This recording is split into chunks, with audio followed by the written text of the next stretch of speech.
Good morning everyone. Today we are going to talk about the Kingdom Protista. जैसे कि हमने कल की क्लास में बात करी थी कि जो किंगडम प्रोटिस्टा है वो प्लांटियोर एनिमेलिया के बाद आया, और इसमें जो है बेसिकली उन ऑर्गेनिजम्स को रखा जाता है जो कि हमें समझ में नहीं आ रहे थे उस टाइम कि हम इनको प्लांट में रखें या एनिमल में रखें। तो जो भी ऑर्गेनिजम्स यूनिसेलुलर यूकेरियोटिक होगा वो किस में आ जाएगा, प्रोटिस्टा में आ जाएगा।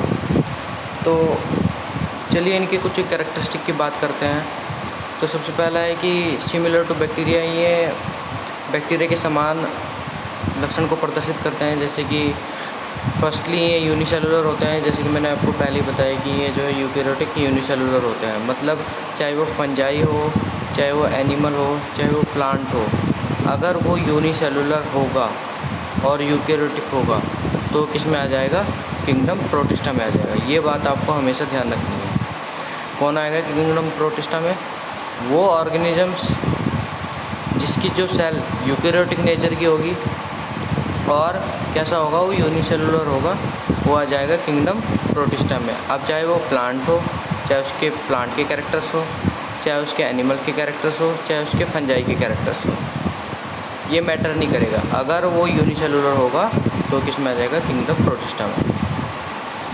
और क्या है, one of the first group of living things on earth 1.5 billion years ago. तो कब इवॉल्व हुआ था ये? 1.5 बिलियन ईयर्स पहले। तो फर्स्ट ग्रुप है लिविंग थिंग्स का अर्थ पर, जो कि जिसका जो नेचर था, अगर हम सेल की बात करें तो कैसा था, यूकेरियोटिक था। दूसरा माइक्रोस्कोपिक है और ये बीमारी को भी पैदा कर सकते हैं और परजीवी की तरह रह सकते हैं, इसलिए बैक्टीरिया से सिमिलैरिटी दिखाई देती, सिमिलैरिटी जो है प्रदर्शित, वो क्या कहते हैं, एग्जिबिट करता है। अब बात करते हैं किस प्रकार जो है बैक्टीरिया से भिन्न है। सबसे पहली बात, जैसे कि आपको पता है कि बैक्टीरिया में ट्रू न्यूक्लियस नहीं होता, क्योंकि बैक्टीरिया जो है क्या है, एक प्रोकैरियोटिक सेल है। तो इस प्रकार ये बैक्टीरिया से किस प्रकार भिन्न है, क्योंकि इसमें क्या है, न्यूक्लियस होता है। ये यूकेरियोटिक सेल है। आपको पता है कि यूकेरियोटिक सेल का क्या फीचर है कि उसके पास जो है ट्रू न्यूक्लियस होता है। मतलब उसके जेनेटिक मटेरियल के चारों ओर क्या होती है, न्यूक्लियर मेम्ब्रेन होती है। तो उसे क्या बोलते हैं, ट्रू न्यूक्लियस। और ये वाटरी एनवायरनमेंट में लिव करते हैं जनरली, और इंडिविजुअल सेल्स की तरह बिहेव करते हैं। जैसे कि अमीबा एक सिंगल सेल होता है और वही जा कर के स्प्लिट होकर के डॉटर अमीबी को बनाता है। और क्या है कि protist very greatly in appearance and function. तो इनकी जो बाहर से देखने पर ये अलग अलग हो सकते हैं, इनके कार्य भी अलग हो सकते हैं। अब बात करते हैं इनकी कैटेगरीज की, कि लगभग ये कितने प्रकार के होते हैं। तो जैसे कि मैंने बताया, चाहे वो एनिमल हो, चाहे वो प्लांट हो, चाहे वो फंगस हो, अगर वो यूनिसेलुलर होगा तो किस में आ जाएगा, किंगडम प्रोटिस्टा में। तो 3 कैटेगरीज है, animal like protist, plant like protist और फंगस लाइक प्रोटिस्ट। सबसे पहले बात करते हैं सार्कोडाइन्स की। तो सार्कोडाइन्स क्या होते हैं? इनके पास क्या होता है, इनके पास चलने के लिए लोकोमोटरी ऑर्गन्स के बेस पर जो है ये डिवाइड किए हुए हैं ये ऑर्गेनिजम्स। तो क्या होता है कि चलने के लिए इनके पास लोकोमोटरी ऑर्गन्स होते हैं और उनको बोलते हैं स्यूडोपोडियास या फाल्स फूट या कूटपाद हिंदी में बोले अगर हम। क्या होता है ये स्यूडोपोड्स की अगर हम बात करें, they are the extensions of the cell membrane and cytoplasm.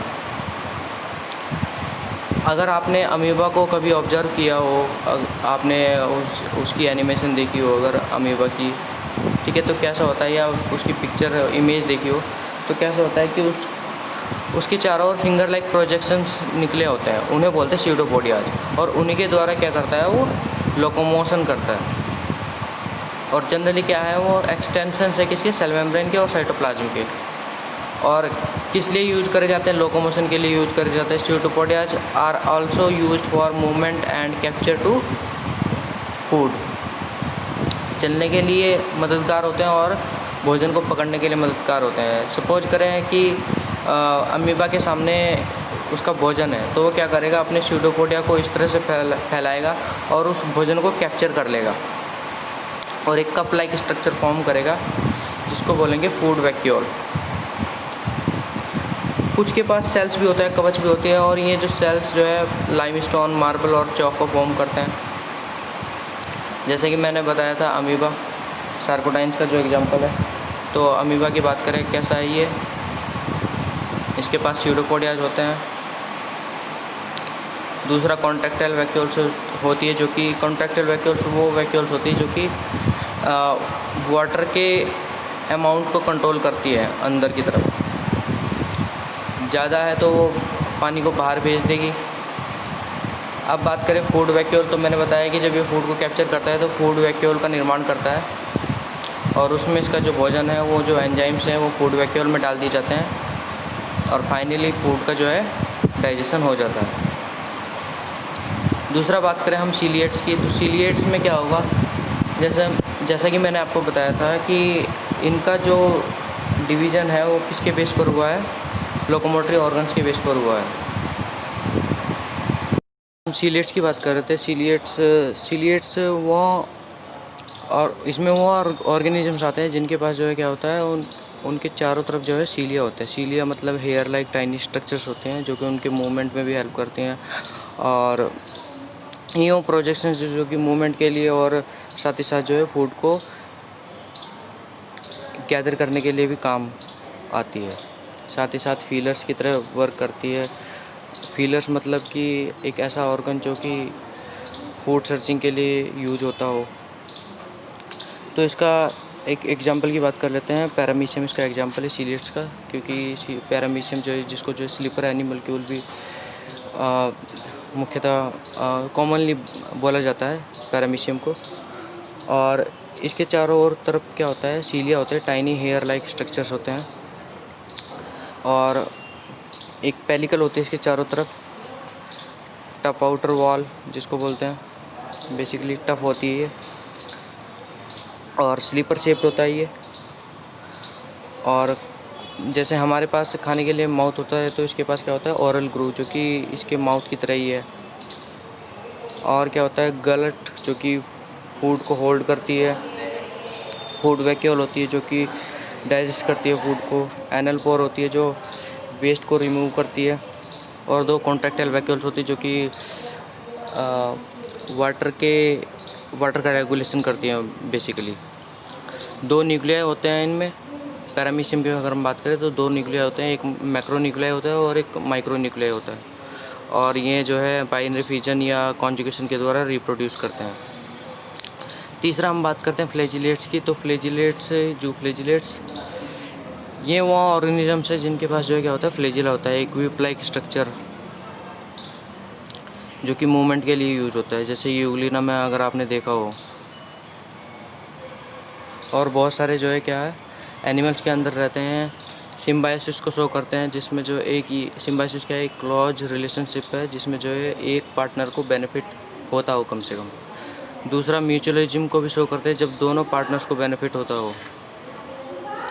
Next है स्पोरोजोन्स। तो स्पोरोजोन्स में इसमें वो ऑर्गेनिजम्स आते हैं जिनके पास मूवमेंट के लिए किसी भी तरह का कोई ऑर्गन नहीं होता, और ये सारे के सारे पैरासाइट्स हैं। ये सेल्स पर, बॉडी फ्लूइड्स पर फीड करते हैं, और स्पोर्स के द्वारा जो है इनका निर्माण होता है, टाइनी रिप्रोडक्टिव सेल्स, और एक होस्ट से दूसरे होस्ट में जाते रहते हैं। किसके द्वारा, टिक्स के द्वारा, मॉस्किटोज के द्वारा, और अन्य एनिमल्स के द्वारा।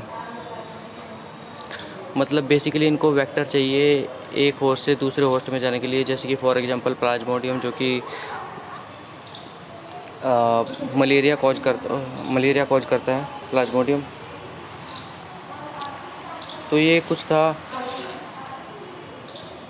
किंगडम प्रोटिस्टा के बारे में।